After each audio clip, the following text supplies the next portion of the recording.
So hi! Welcome and welcome back to my YouTube channel, and for today's tutorial, ituturo ko sa inyo kung paano nga ba magpalit ng profile picture sa ating TEMU account or TEMU app. But first, kindly subscribe to my channel and don't forget to hit the subscribe button and the bell to notify you for my new updates. And if you want to learn more, just keep on watching and let's start. So ayan guys, for today's video, i-open lang natin ang ating TEMU account or yung TEMU app.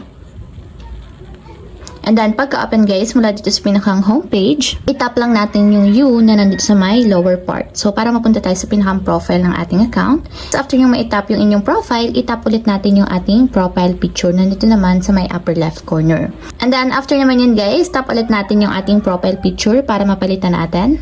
And dito guys, tap nyo ulit yung inyong photo. And piliin nyo lang guys kung saan manggagaling yung picture na ipapalit ninyo dito sa TEMU. So, for example, is pipili ako sa aking library ng phone. Tap nyo lang choose from library and then pili na kayo ng photo na gusto nyo ilagay sa inyong TEMU account. So yan guys, pili lang kayo ng picture and then itap nyo. And then i-crop nyo naman kung ano yung gusto nyo i-mention ng inyong photo sa inyong profile. So adjust lang natin.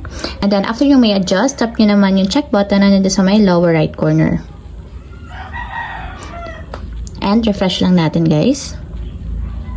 And ayan, kung makikita nyo, napalitan na ng profile picture yung aking TEMU account.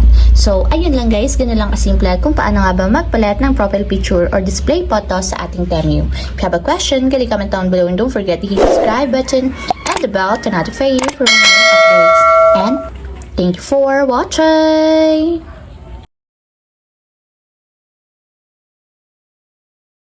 Living life, every day, late at night, not okay.